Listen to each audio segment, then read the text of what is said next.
sou Renata Camargos. E eu sou Tatiana Fonseca. Hoje estamos dando início ao programa Conectados com a Escola. Esse programa será exibido de segunda a sexta-feiras, de 15 às 17 horas, aqui na Cand 10. E é uma iniciativa da Secretaria Municipal de Educação de Divinópolis. Antes de iniciarmos, vamos dar a palavra para a secretária de Educação, Vera Prado.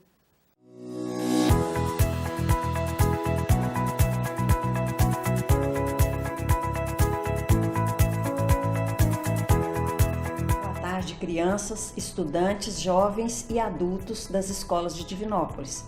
Sou professora Vera Prado, secretária municipal de Educação. Estou aqui para o lançamento das teleaulas que serão exibidas diariamente de segunda a sextas-feiras, no horário de 15 às 17 horas, através da TV Cand 10, em parceria com rede municipal, estadual e particular. Diante da necessidade de afastamento social, nesse momento da pandemia do Covid-19, o ensino remoto foi implantado no país, pois os alunos não podem estar presencialmente nas escolas. Essa implementação é uma experiência que está sendo construída com muitos desafios. Como a televisão está presente em quase todos os lares, alcançando boa parte da população, os alunos poderão ter mais este canal para o acesso às aulas remotas. As teleaulas vêm para fortalecer o elo família e escola, mantendo o vínculo entre o estudante e o conhecimento. Neste período de ensino remoto, além de as escolas e os professores já terem um canal específico de comunicação diária com os alunos, como o telefone e o WhatsApp, a teleaula é mais uma oportunidade para manter a escola próxima do aluno.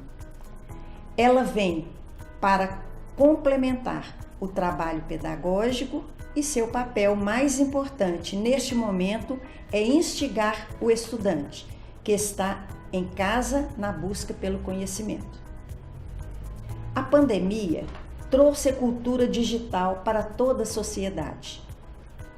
Consequentemente, no período pós-pandemia, as tecnologias estarão mais presentes na sala de aula e a prática pedagógica do professor será bem diferente, com novas perspectivas, mais recursos, resultados diferentes. Será criado um novo paradigma de aprender e ensinar. Agradeço aos professores, profissionais de diversas áreas que de forma voluntária estão preparando as teleaulas e desejo a vocês, telespectadores, que aproveitem bem esta oportunidade. Um abraço a todos e todas. Muito obrigada.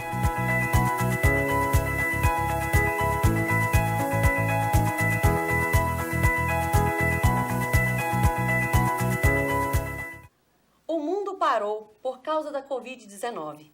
Com Divinópolis não foi diferente.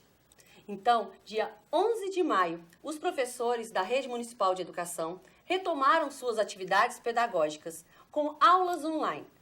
Usaram vários recursos digitais, entre salas de WhatsApp, salas virtuais, e estamos continuando essa educação. Gente, Divinópolis sempre foi referência em educação de qualidade, né? E agora não vai ser diferente. Mais uma vez, ele inova com o programa Conectados com a Escola. E com esse programa, as crianças e alunos que não têm contato nas redes sociais e não têm internet em casa, poderão seguir várias aulas e vários conteúdos. E os professores poderão adaptar e complementar essas aulas. E sabe de uma coisa, Tatiana? O que, Renata? Quando essa proposta foi feita, vários professores municipais e de várias instituições vieram ser voluntários, gravando vídeos, editando, trabalhando muito para que esse projeto desse início hoje. É verdade, os professores de Divinópolis são realmente extraordinários. São mesmo. Sabemos que nada substitui as aulas presenciais dos professores e a companhia do professor. Porém, estamos fazendo o nosso melhor para que o ensino de qualidade chegue a estes alunos, a todos os alunos da rede. É verdade, os professores, Renata, estão se reinventando, porque eles sempre foram bons profissionais na sala de aula, mas lidar com tecnologia não é fácil, não é só para o pai, para a mãe que está em casa, não, para a família não, e para o aluno. É muito difícil para os professores também. Realmente, e eles estão dando conta do trabalho e através desse canal eles poderão utilizar mais esse recurso digital.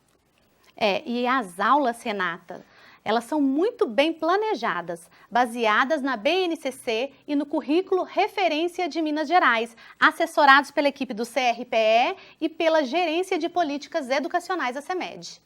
Realmente. Então, o que acontece? E Tatiana, e se eles perderem esta aula de hoje, o que eles vão fazer? Se você aí, aluno, perder a aula de hoje, ou os professores também, né? Vocês podem acessar a aula pelo canal do YouTube do CRPE. E outra coisa, essas aulas serão replicadas aqui no canal, para que ninguém perca nada e possa ver e rever esses conteúdos muito bem preparados pelos nossos profissionais. Isso, serão aulas para a educação infantil, para o ensino fundamental e EJA, tá? Mas, Renata, vamos ao que interessa? Vamos lá. Tá todo mundo aí em casa esperando para assistir às aulas, então, Isso, né? Vamos lá nas aulas. Então, nós vamos inaugurar o Conectados com a Escola com a aula para educação infantil planejada pela professora Renata, tá? Então fiquem aí com essa deliciosa aula e contação de história.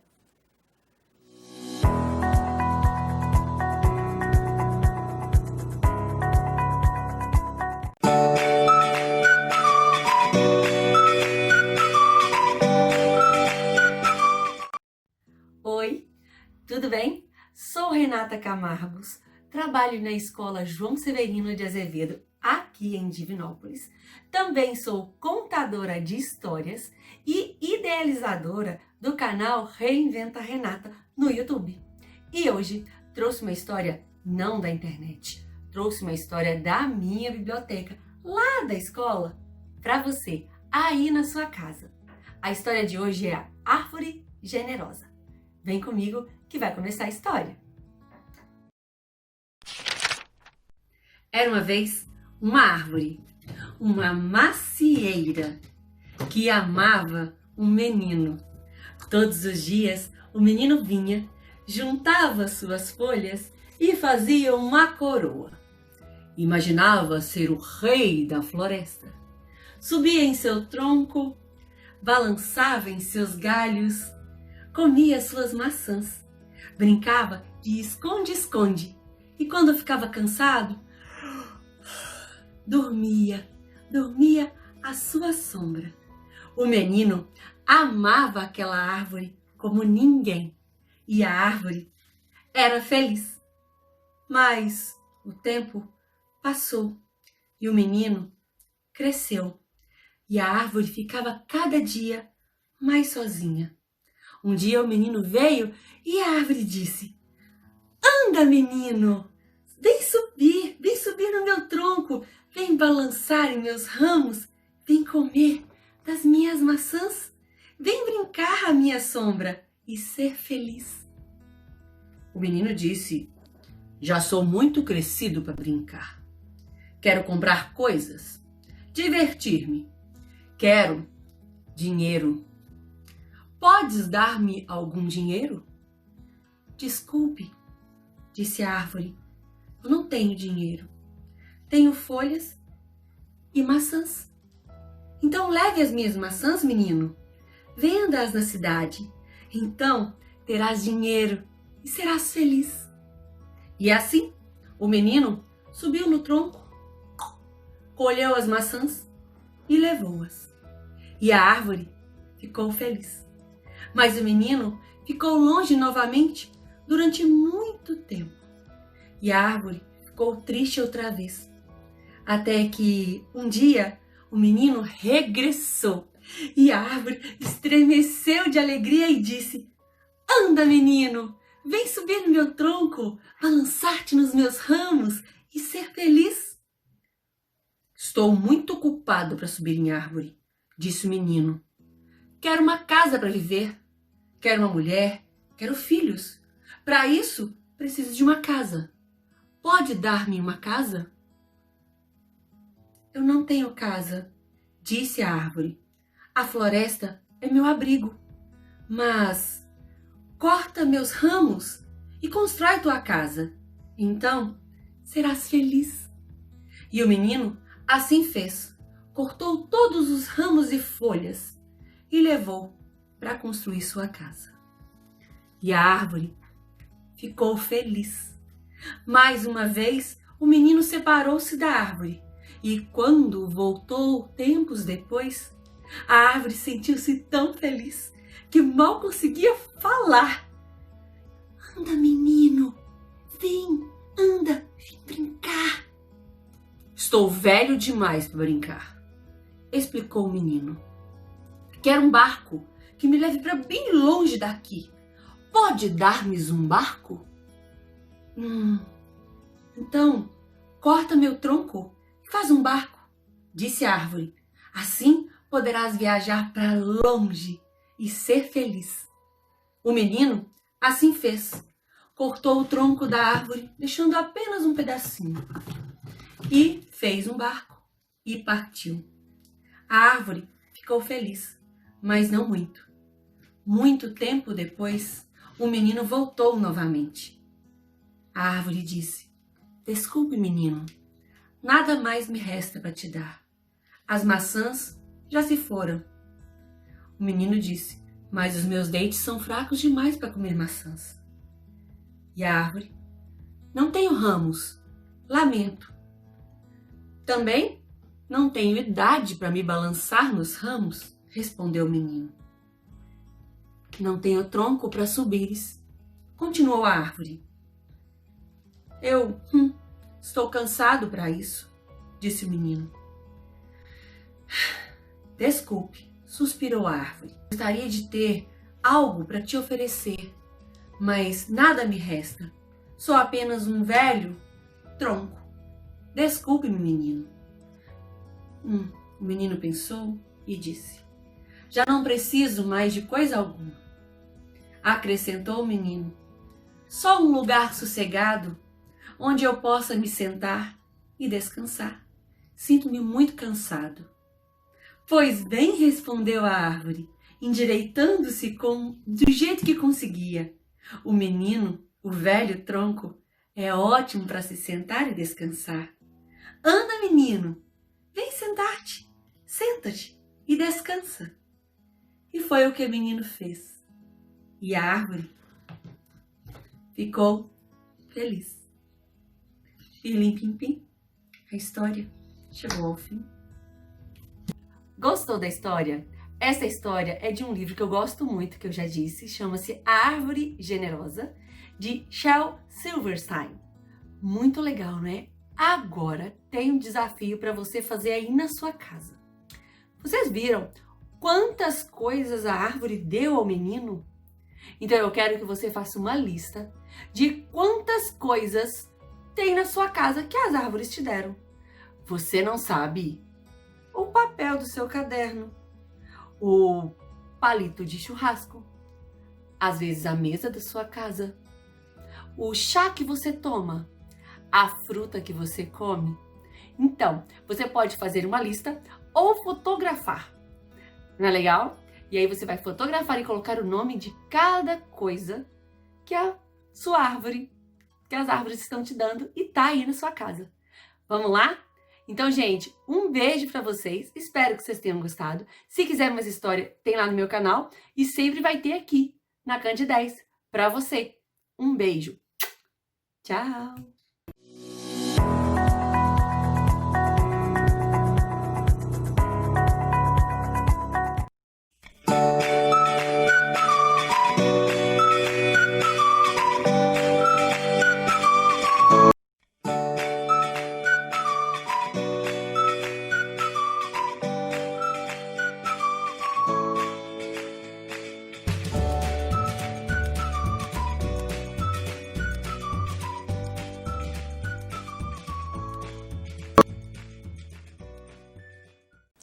E com vocês, iniciando as aulas do ensino fundamental, uma aula sobre geometria. as formas geométricas que encontramos no ambiente que vivemos. Uma divertida aula produzida pela professora Tatiana.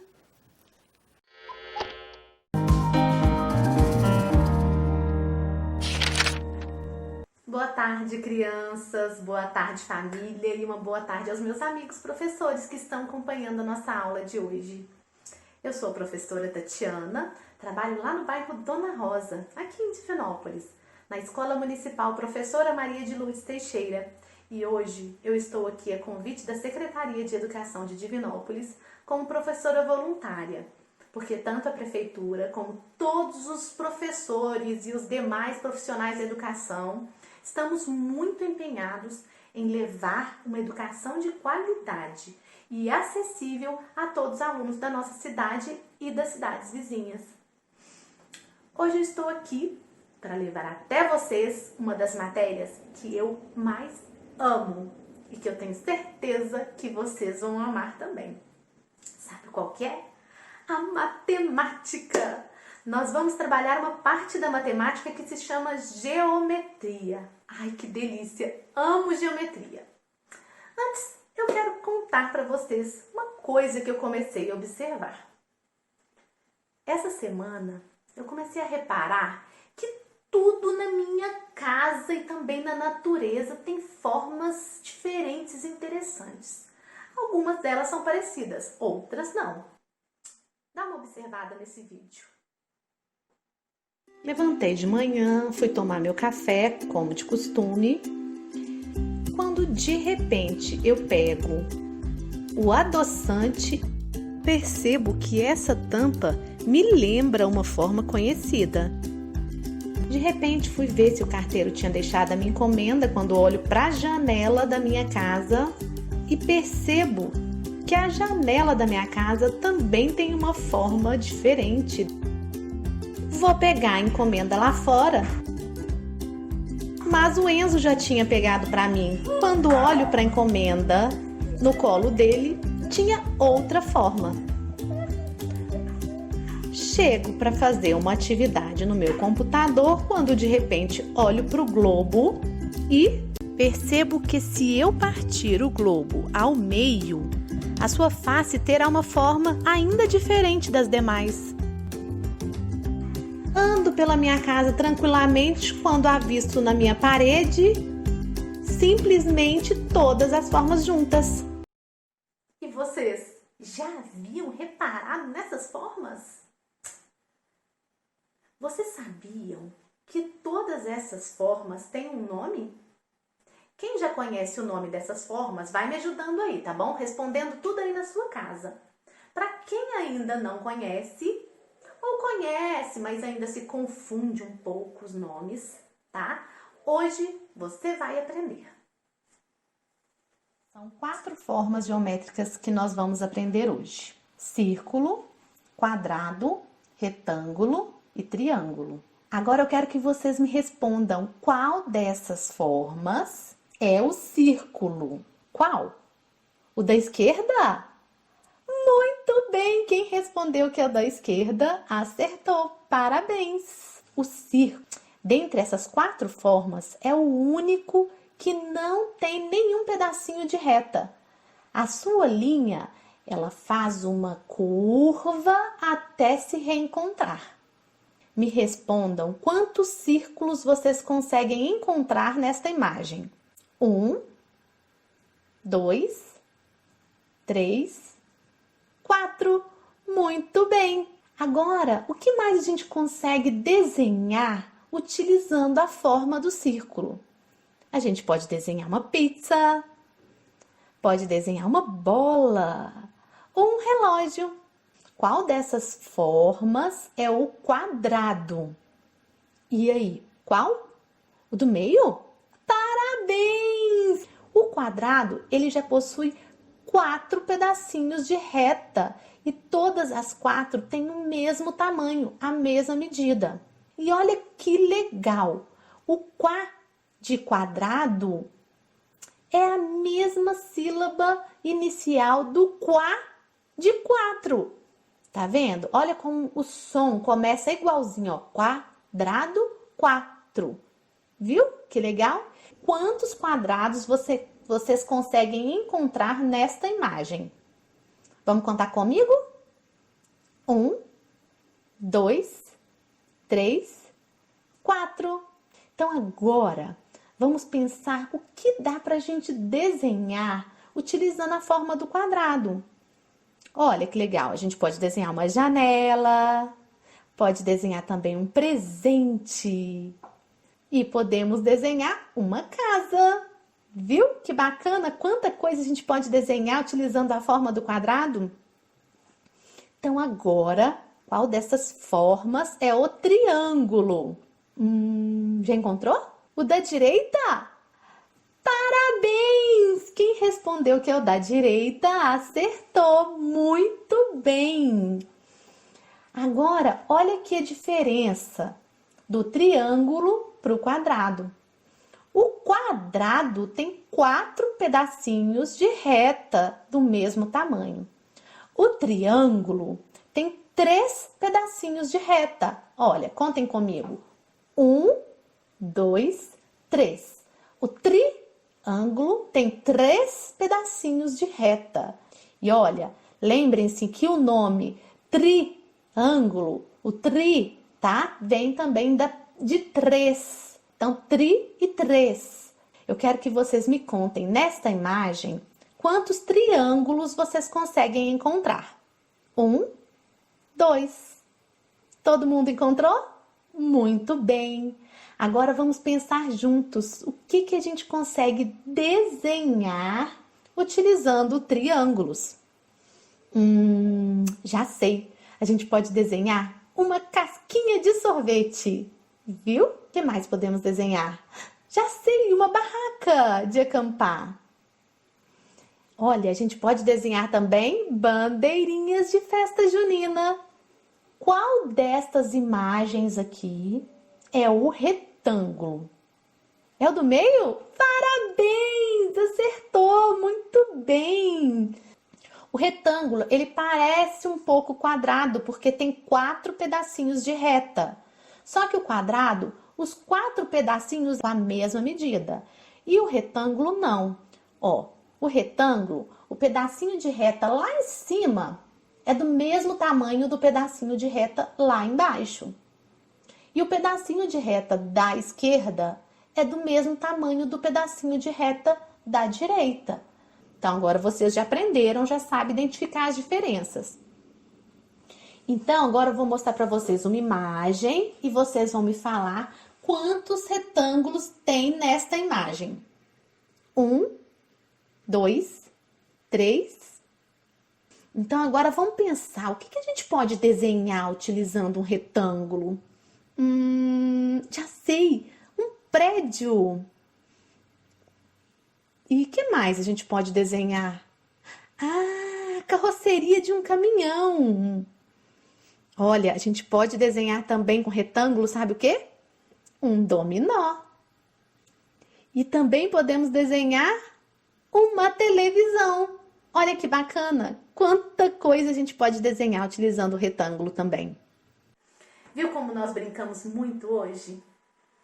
E agora eu vou deixar 2 propostas de atividade para vocês realizarem no caderno. Combinado? Para realizar essa atividade, você vai precisar um caderno, um lápis, uma borracha, uma régua e lápis para colorir. A nossa proposta de hoje serão 2 atividades muito fáceis para vocês fazerem em casa, tá? No caderno vocês vão colocar a data e vão escrever atividade 1. A primeira atividade vocês vão procurar objetos que têm as formas para vocês fazerem o desenho das formas que nós aprendemos no caderno, tá? Caso vocês não encontrem objetos, vocês podem fazer utilizando a régua mesmo, tá? A segunda atividade, e vocês vão colocar o nome dessa forma embaixo e colorir bem bonito. Já na segunda atividade, vocês vão procurar 5 objetos na casa de vocês e fazer uma lista, tá? E vão fazer uma lista com o nome dos objetos, não o nome das formas. Vocês vão escrever atividade 2 e, como é uma lista, vocês vão numerar, né, 1, 2, 3, 4, 5, escrevendo o nome do objeto.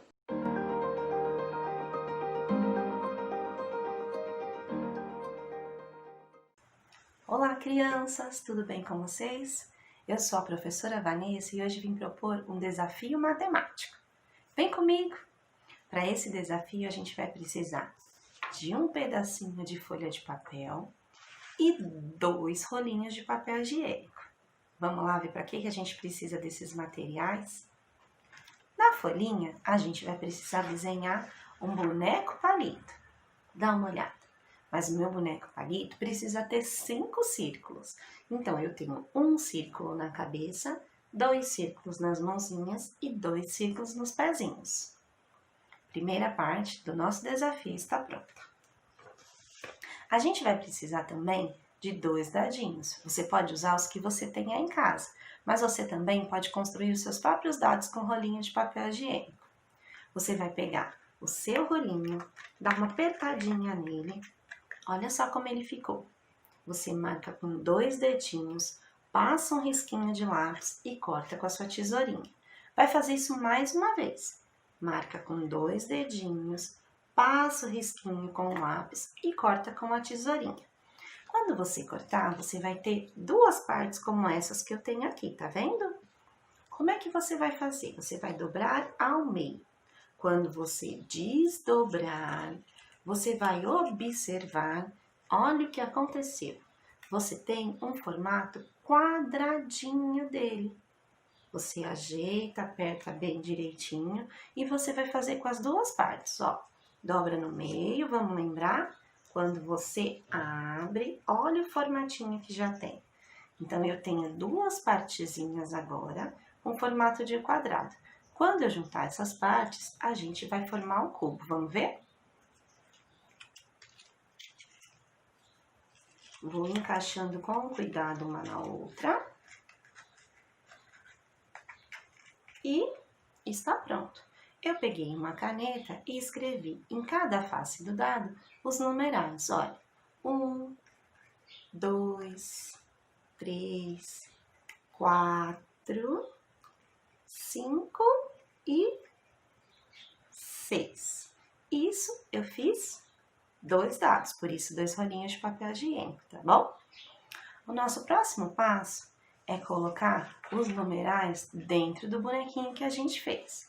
Para a gente colocar os numerais, a gente precisa escolher números entre 2 e 12. Então, pode ser o 2, o 3, o 4, o 5, o 6, o 7, o 8, o 9, o 10, o 11 ou 12.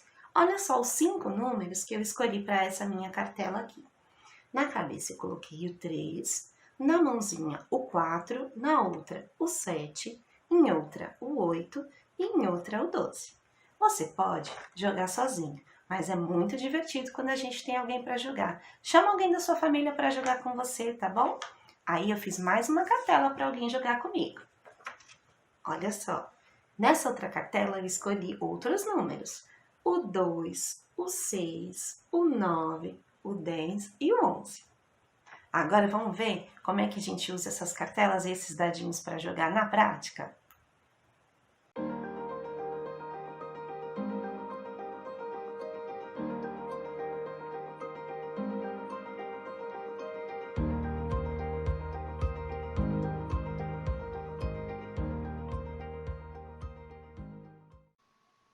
Comece jogando os dados. Some os pontos e veja se o seu bonequinho tem o resultado. Você pode marcar com um papelzinho ou com um xizinho com seu lápis. Se você não tiver, você perde a vez e agora é a vez da próxima pessoa.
Nossa, gostei muito da nossa aula. Espero vocês novamente numa próxima aula de matemática.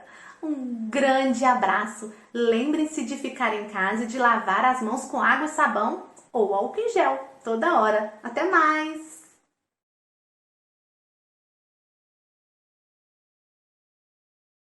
Bom, pessoal, a próxima aula, quem preparou foi a professora Elisete. Ela preparou essa aula com muito carinho e é de um tema muito importante, que é as fake news. Acompanhe aí.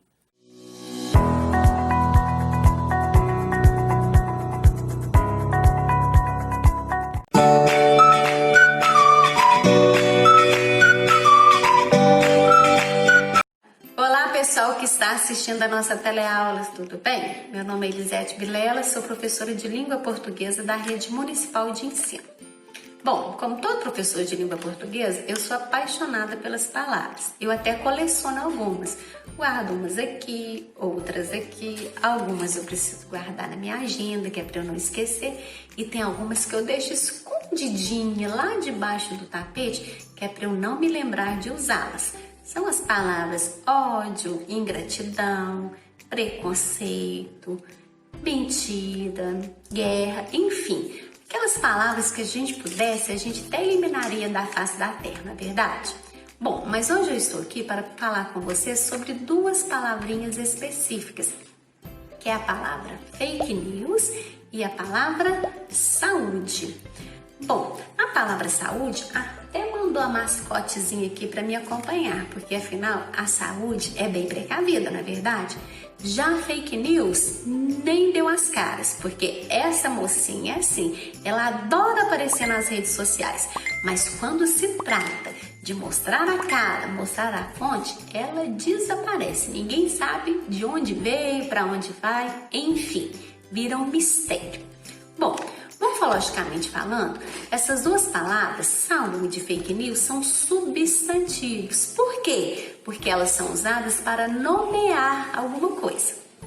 A palavra saúde é um substantivo simples, é formada por apenas um radical. Já a palavra fake news é formada por dois radicais, duas palavras, fake e news. Por isso a gente fala que é um substantivo composto. Como vocês já sabem, ou então deduziram, a palavra fake news é uma palavra que não faz parte do nosso vocabulário. Apesar dela ser muito usada, na língua portuguesa, ela ainda não está oficialmente incorporada à lista de palavras da nossa língua. Por isso que a gente fala que se trata de um estrangeirismo. Ou seja, é uma palavra estrangeira que a gente incorporou ao nosso vocabulário. Bom, essa palavra fake news teve origem lá no final do século XIX. A gente acha que ela é uma palavra nova, né? Não, ela já é uma palavra bem antiga. Mas ela ganhou força apenas, passou a ser usada largamente por vários países durante as eleições dos Estados Unidos, em que foram divulgadas várias fake news e essas fake news acabaram influenciando no resultado da eleição. Bom, vamos deixar a política de lado e vamos voltar para a nossa palavrinha do dia, que é fake news. A palavra fake news, ela é de origem inglesa, como eu já disse para vocês, e ela significa notícias falsas. Fake em inglês significa falso e news em inglês significa notícias. Então, se a gente for traduzir literalmente essa palavra, fake news é notícias falsas. Mas por que então, gente, que fake news é uma questão de saúde pública? Por que fake news é uma questão de saúde individual? Porque, gente, a fake news influencia indiretamente nas nossas escolhas, não apenas em questão de saúde, mas ela pode provocar diversas situações desagradáveis. A fake news, ela pode incitar o ódio. A fake news, como eu já disse, interfere no resultado de uma eleição. A fake news pode divulgar o preconceito e a fake news pode se tornar é uma questão de saúde pública também, porque a partir do momento que ela influencia no comportamento da população em relação à prevenção ou então até o tratamento de saúde, ela passa a ser uma questão de saúde pública, sim, correto? Bom,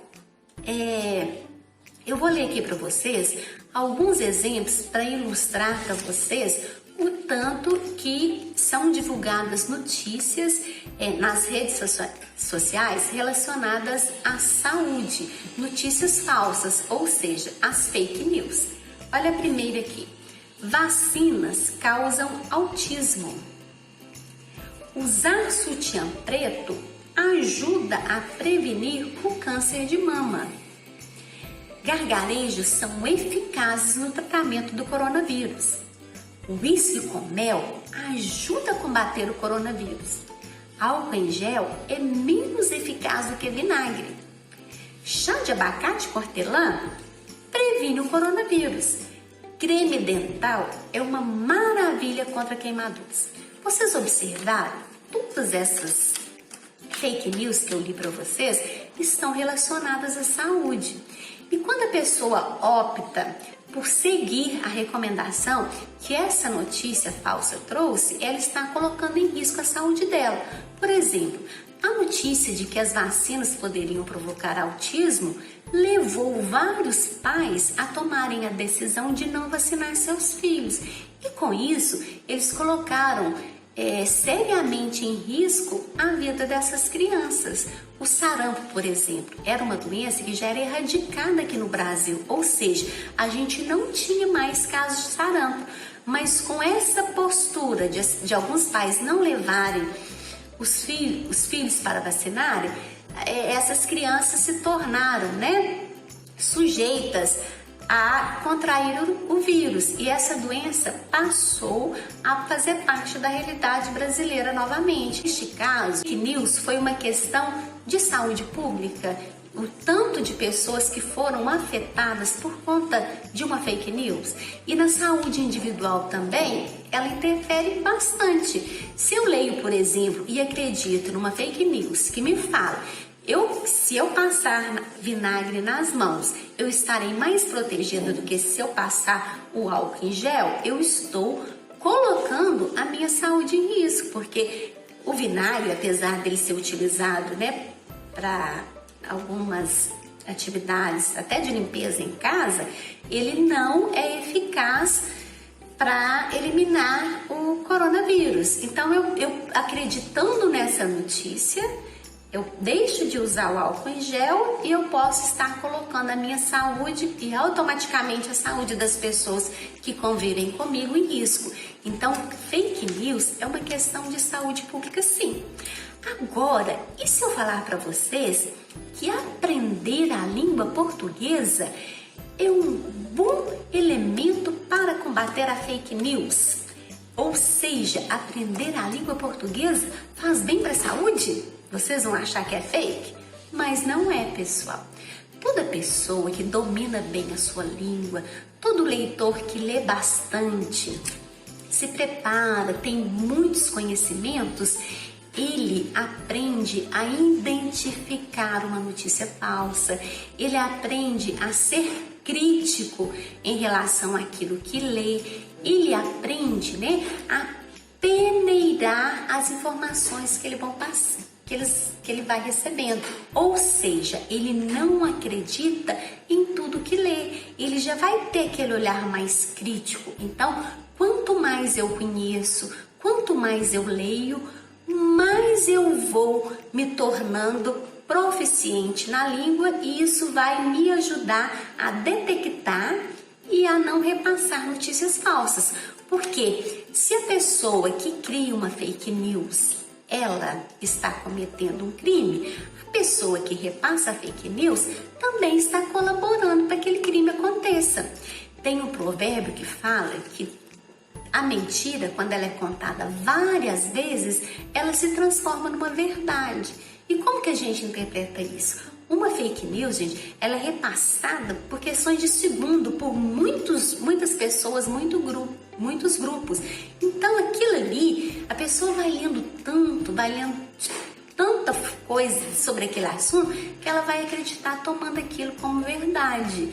E é daí que vem todo o perigo da fake news. Vocês já devem ter observado que às vezes a gente está conversando com uma pessoa, que a pessoa é até esclarecida, mas a gente não consegue convencê-la de que aquilo que ela está falando é uma fake news. Por quê? Ela já foi contaminada com tanta informação que ela recebeu.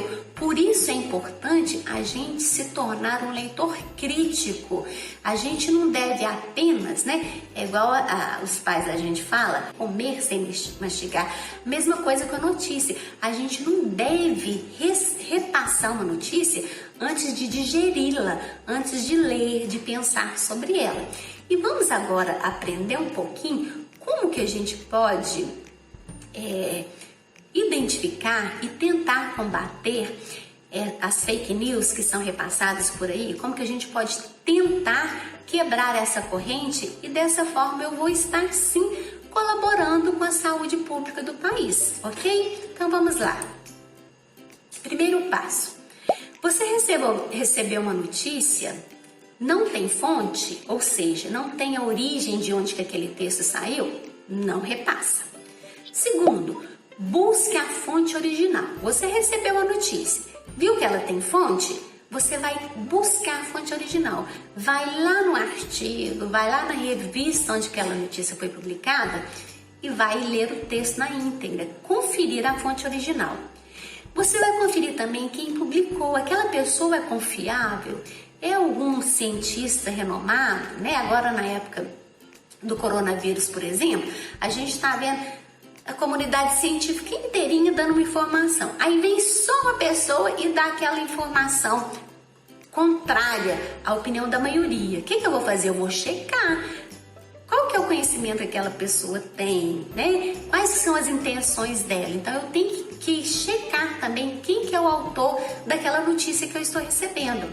Eu vou conferir a data, porque às vezes uma notícia que a gente recebe, ela não é falsa. De fato, o fato aconteceu, mas foi há um tempo atrás. Então, fora do contexto social, do contexto histórico, aquela notícia vem para prejudicar. Então eu tenho que conferir a data de publicação, porque às vezes o que foi dito ali não é verdade, mas se torna uma fake news porque foi tirada do contexto com intenções de confundir o leitor daquela notícia.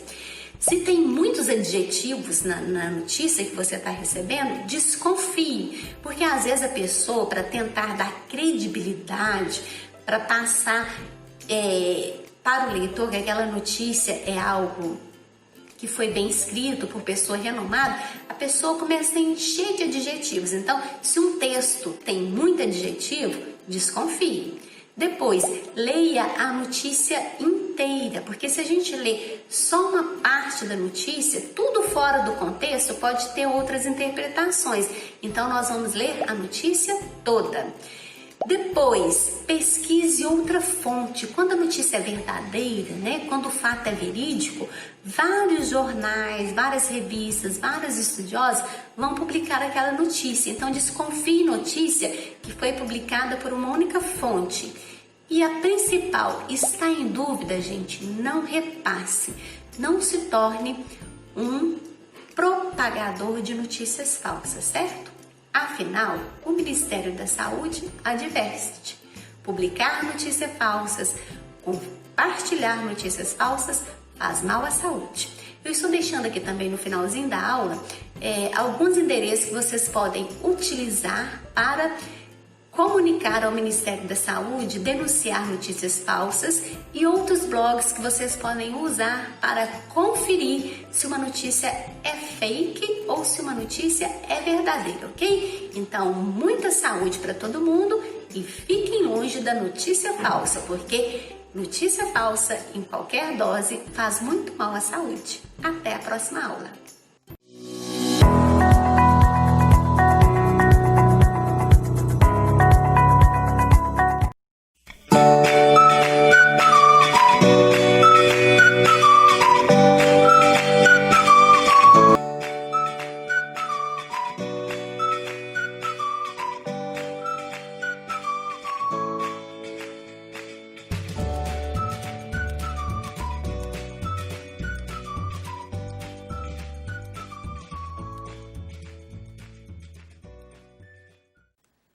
A próxima aula é com a professora Thaís, um tema muito atual, meio ambiente.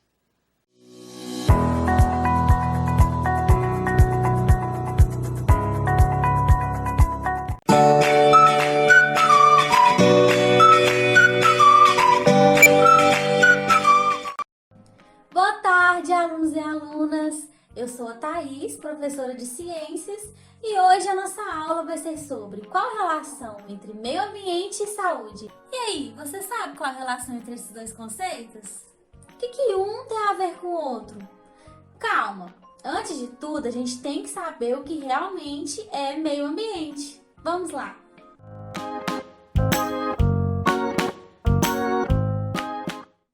Geralmente, quando a gente fala em meio ambiente, quando a gente vê sobre esse assunto, a gente pensa em quê? Na natureza, em árvores, nos animais. Mas o meio ambiente não é só isso, o meio ambiente é tudo. Meio ambiente é um ambiente que alguma coisa ou alguém está inserido, ou seja, é onde a gente está, onde a gente vive. Então, o meio ambiente não é só os seres vivos. Além de todos os seres vivos da Terra, o meio ambiente é a nossa casa, a nossa escola, a nossa cidade, as ruas, os prédios. Assim, faz parte do meio ambiente os seres vivos, ou seja, os animais, as plantas, as bactérias, os fungos e tudo que você conseguir pensar que esteja vivo. Faz parte do meio ambiente também os seres não vivos, ou seja, o solo onde a gente planta, a água dos mares, dos rios, o ar que a gente respira, a atmosfera. Outra parte do meio ambiente é a parte socioeconômica, ou seja, a parte social dos seres humanos e a parte econômica. A parte social inclui a nossa cultura, a nossa história, as nossas relações com as outras pessoas, a nossa saúde. E a parte econômica é o trabalho que a gente tem, qual que é o nosso emprego, o que a gente compra, quanto que a gente recebe. Então, o meio ambiente é isso tudo. A parte dos seres vivos, a parte dos seres não vivos e a parte socioeconômica. E isso tudo está entrelaçado, está tudo conectado. Então, se alguma coisa acontece em uma das partes, isso pode afetar nas outras. Por exemplo, a nossa região aqui de Minas Gerais está muito longe da região amazônica, mas mesmo assim, a gente é influenciado por ela. A umidade da floresta amazônica, que vem das árvores da floresta, ela é transportada pela atmosfera e ela ajuda a formar as chuvas que a gente tem aqui em Minas Gerais, na região sudeste e em outras regiões. Então, o desmatamento da floresta amazônica vai afetar todo o clima da América do Sul, todo o clima da nossa região aqui do nosso continente. A temperatura vai aumentar porque a gente não vai ter chuva e com isso vai afetar os seres vivos que moram aqui, incluindo a gente. Então, a chuva, que é um ser não vivo, vai influenciar nos seres vivos e, consequentemente, na gente, ser humano, e com isso vai influenciar também na parte socioeconômica. Entendeu? Tá tudo conectado. Agora que a gente já entendeu o que é meio ambiente, vamos entender o que isso tem a ver com a nossa saúde. Como eu tinha dito antes, a nossa saúde faz parte do meio ambiente, na parte socioeconômica. Isso porque a nossa saúde é uma das principais coisas para definir a nossa qualidade de vida. Mas, ao contrário do que muita gente pensa, ter saúde não é só ter bem-estar físico, ou seja, não é só a gente não ter doença ou não ter dor. Ter saúde também é ter bem-estar mental, ter bem-estar social, ou seja, são as nossas relações com as pessoas, são os nossos sentimentos. Assim, para ter saúde, a gente tem que estar bem em todas essas três coisas, no mental, no social e no físico. E isso vai depender do ambiente que a gente está.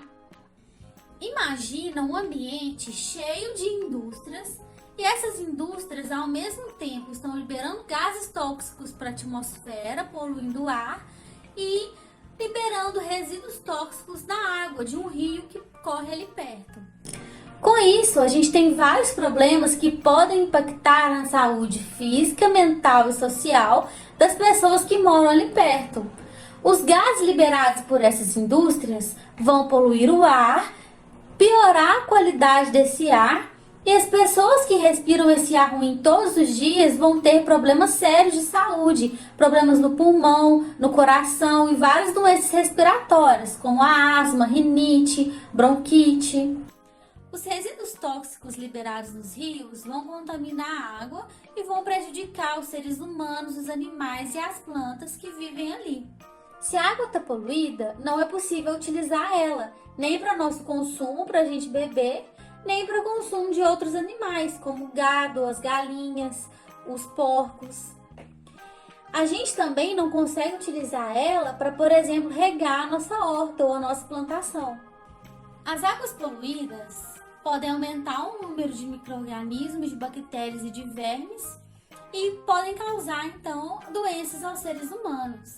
Além disso, nesse ambiente de indústrias, há um aumento no barulho causado por caminhões, buzinas, máquinas, que pode gerar, então, vários problemas psicológicos, por causa que aumentam o nível de estresse e atrapalha o sono das pessoas. Entretanto, esse ambiente de indústrias pode contribuir para a melhora da qualidade de vida das pessoas, porque existe também um impacto positivo nisso, como, por exemplo, a geração de empregos. Então, as pessoas que estão ali na comunidade, que moram perto das fábricas, né, das indústrias, vão conseguir trabalhar e, com isso, então, melhorar a sua saúde. Uma outra coisa que impacta o meio ambiente e a nossa saúde é o plástico. O plástico está presente em muitas coisas no nosso dia a dia e a gente consegue encontrar ele em muitos lugares. Por exemplo, aí na sua volta, onde você está, com certeza pelo menos alguma coisa é de plástico. Então agora a gente vai conhecer como é o processo para produzir o plástico, da onde que ele vem e para onde que ele vai depois que a gente joga ele no lixo. Vamos lá! Você já parou para pensar que a maior parte das coisas que a gente utiliza no dia a dia tem plástico, seja na embalagem ou no produto em si? É impossível a gente imaginar nossa vida sem o plástico. As sacolinhas plásticas que a gente usa para as compras do supermercado, as embalagens de vários produtos que a gente compra, os copos, canudinhos, partes de carros e motos, a televisão que você está assistindo agora, os eletrodomésticos, brinquedos, tudo tem plástico. Mas você sabe de onde vem o plástico? O plástico vem do petróleo. Isso significa que o petróleo é a matéria-prima para fazer o plástico. O petróleo é um material de cor preta e bastante escura e está sempre nas profundezas ou do oceano ou da terra.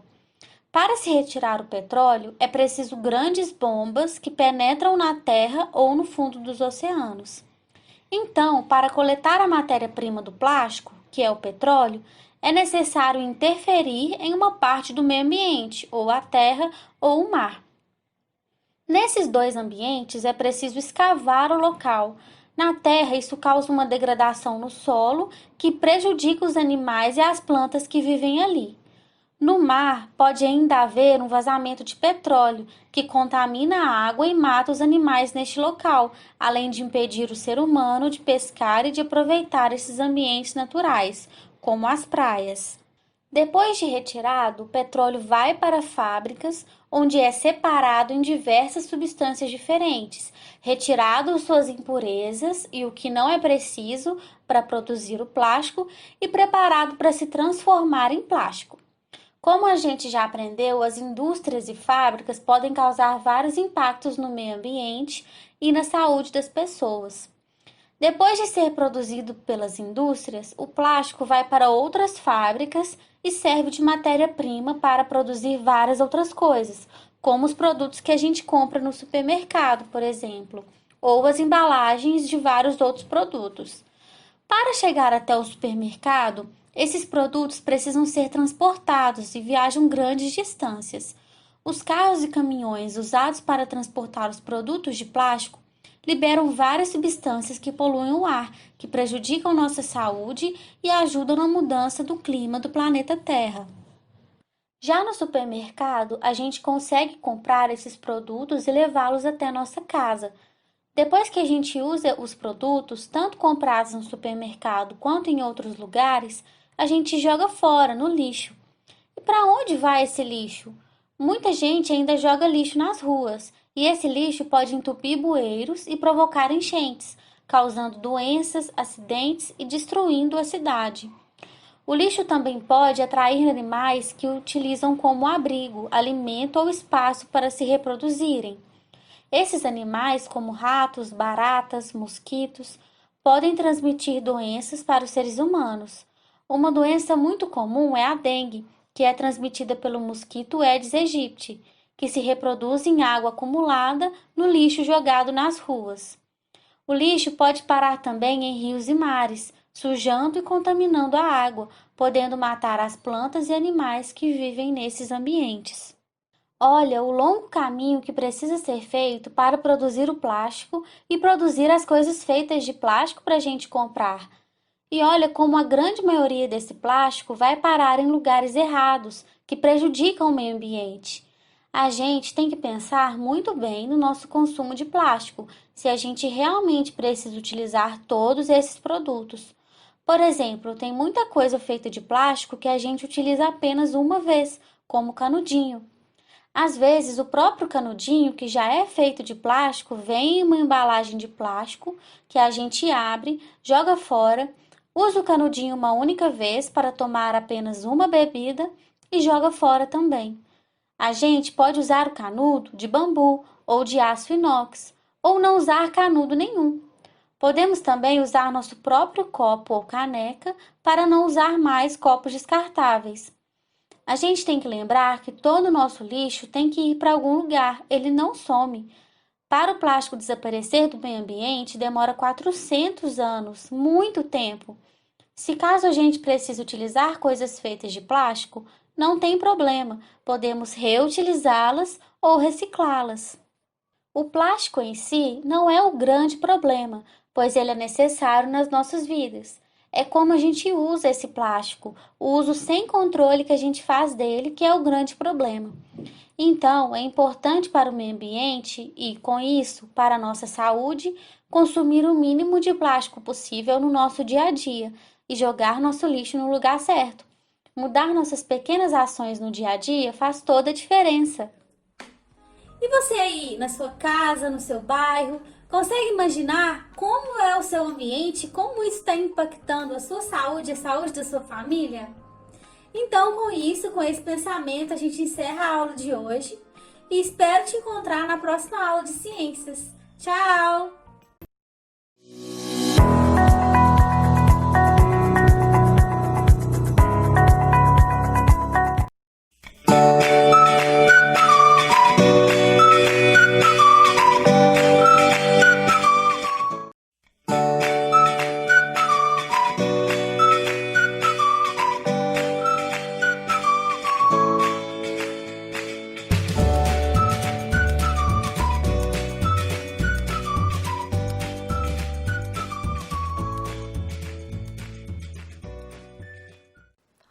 Outro assunto importante sobre o meio ambiente, Renata, é o efeito estufa, que é o assunto da nossa próxima aula, tá? Quem preparou essa aula foi o professor Abud.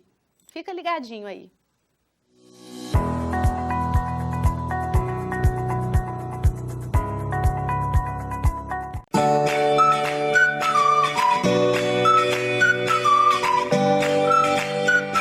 Oi pessoal, tudo bem?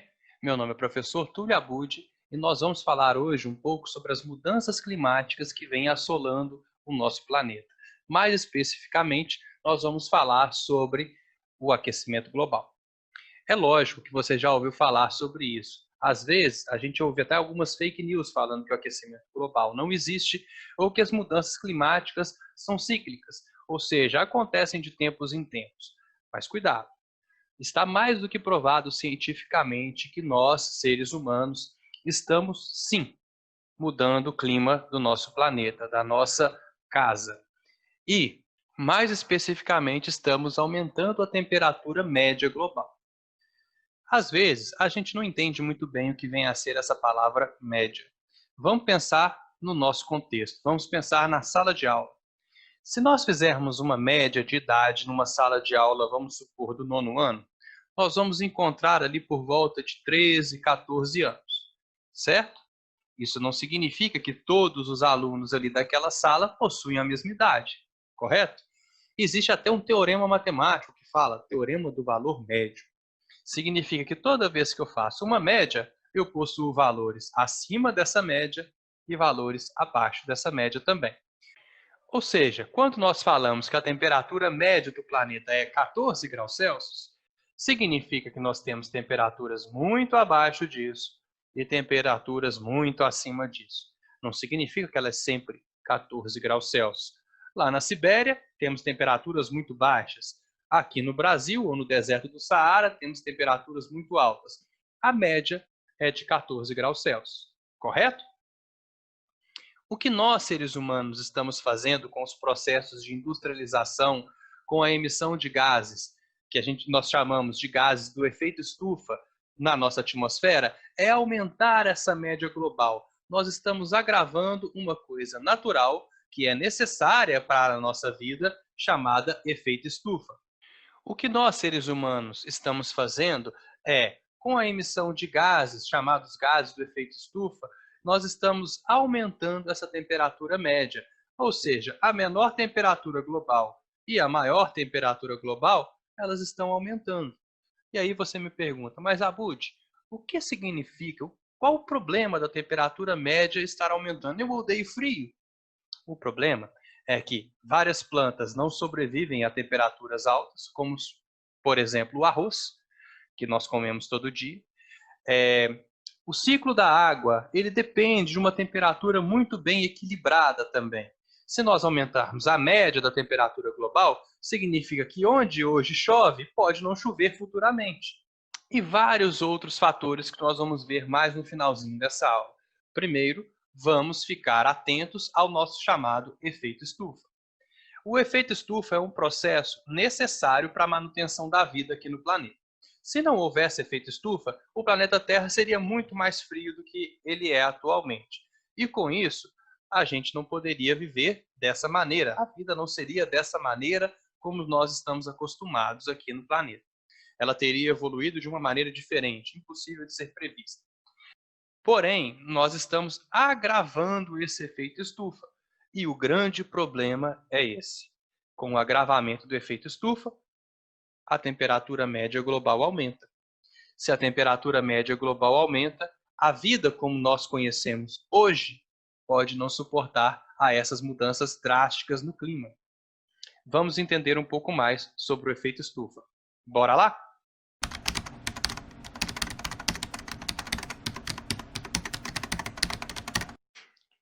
O efeito estufa leva esse nome porque ele se refere às estufas da planta. O que são esses objetos? Para que eles servem? Aqui dentro, geralmente, é colocada uma planta que sobrevive a uma temperatura abaixo da temperatura ambiente na qual você quer cultivá-la. Vamos supor uma orquídea. E essa estufa faz com que a temperatura lá dentro seja um pouquinho maior. Como que isso funciona? A luz do sol incide sobre as paredes da estufa e consegue atravessar essa parede, incidindo sobre os objetos aqui dentro. Nesse caso, nessa imagem que eu estou utilizando, vai incidir sobre o solo. A luz do sol carrega consigo energia, ou seja, ela vai esquentar o solo aqui dentro. Os objetos, quando aquecidos, devolvem um tipo de radiação chamada radiação de calor. Essa radiação ela é chamada também de infravermelho. Acontece que as paredes da estufa elas deixam a luz do sol entrar, mas elas não deixam a radiação infravermelho sair. Elas funcionam como uma barreira para o infravermelho, ou seja, a energia entra na estufa através da luz do sol e não consegue sair. Dessa forma, o interior da estufa fica mais e mais e mais aquecido. Recapitulando, a luz do sol entra na estufa, esquenta os objetos lá dentro. Os objetos aquecidos devolvem uma radiação infravermelha. E a radiação infravermelho não consegue sair da estufa. Com essa radiação ficando presa na estufa, a temperatura dentro da estufa vai aumentando e, consequentemente, a média da temperatura também aumenta. Mas, Abud, o que isso tem a ver com o nosso planeta? Tem tudo a ver. Quer ver só?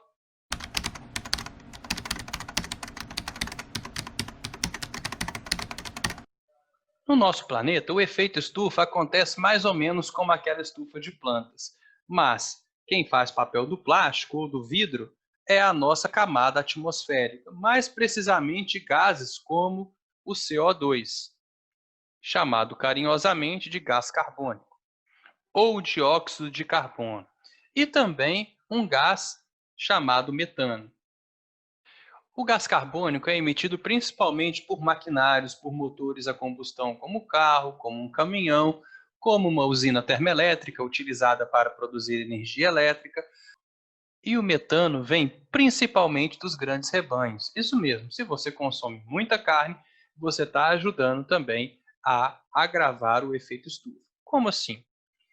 Da mesma forma como na outra estufa, a luz do sol ela consegue entrar na nossa atmosfera, ela passa pelo gás carbônico, ela passa pelo metano, aquece o solo e o solo devolve aquela radiação, aquela mesma radiação chamada radiação infravermelha.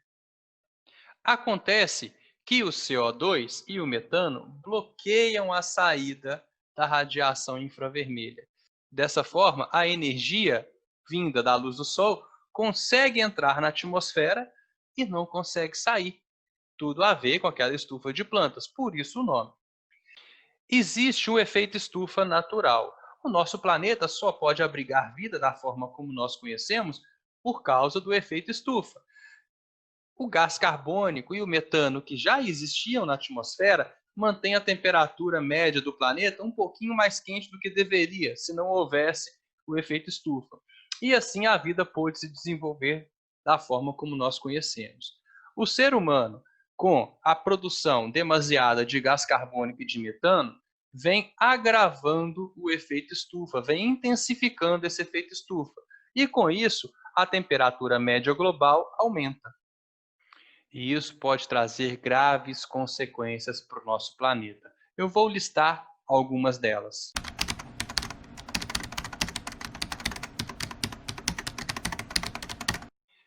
Quais são as consequências do agravamento do efeito estufa?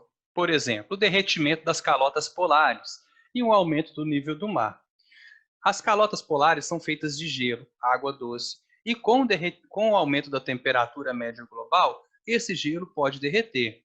Imagina, o gelo derretendo, isso vai aumentar o nível médio dos oceanos. E não só isso, não é somente o derretimento. A água doce, quando misturada com a água salgada, também muda a salinidade das águas do oceano. E muito peixe, muito mamífero, muito crustáceo, muitos animais que vivem ali dentro dependem de um nível de salinidade muito específico para sobreviver lá dentro. Então, o aumento da temperatura global pode mudar todo aquele ecossistema que nós conhecemos dentro dos oceanos do nosso planeta. Podemos também ter um agravamento da segurança alimentar, prejudicando colheitas e pesca. Algumas plantas que nós consumimos o tempo todo, como, por exemplo, o arroz, dependem de temperaturas baixas para ser produzidas. Se as produções elas forem afetadas, pode acontecer um aumento, por exemplo, da fome no planeta. Pode acontecer de famílias inteiras ficarem sem ter o que comer. E podemos ligar o tópico 2 ao tópico 1, mudando a salinidade dos oceanos, mudando esse ecossistema todo que existe ali dentro, a pesca também pode ser prejudicada. Podemos também ter a extinção de espécies e danos a diversos ecossistemas. Vários animais dependem da temperatura baixa, a temperatura média baixa do nosso planeta. Se nós mudarmos a temperatura global, aumentarmos a temperatura global, estamos falando da extinção de diversas espécies. Não só a nossa, também a nossa, o ser humano também está ameaçado aí.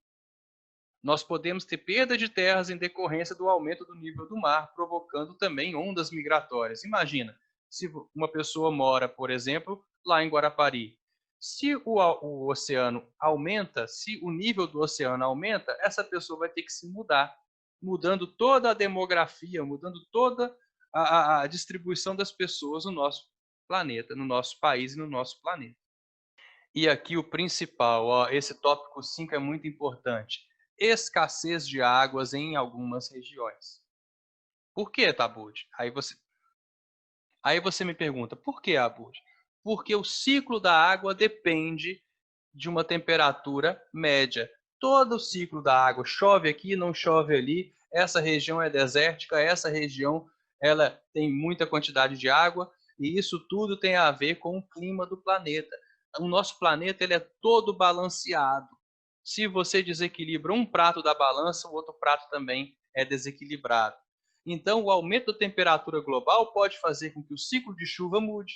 E onde antes chovia em abundância, pode não chover mais. Nós estamos passando por isso hoje em dia na nossa cidade de Divinópolis. O nosso ciclo de chuvas mudou completamente.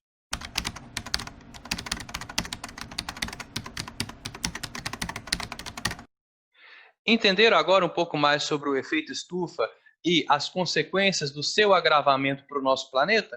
Eu espero que sim. Um abraço, galera, e até a nossa próxima aula.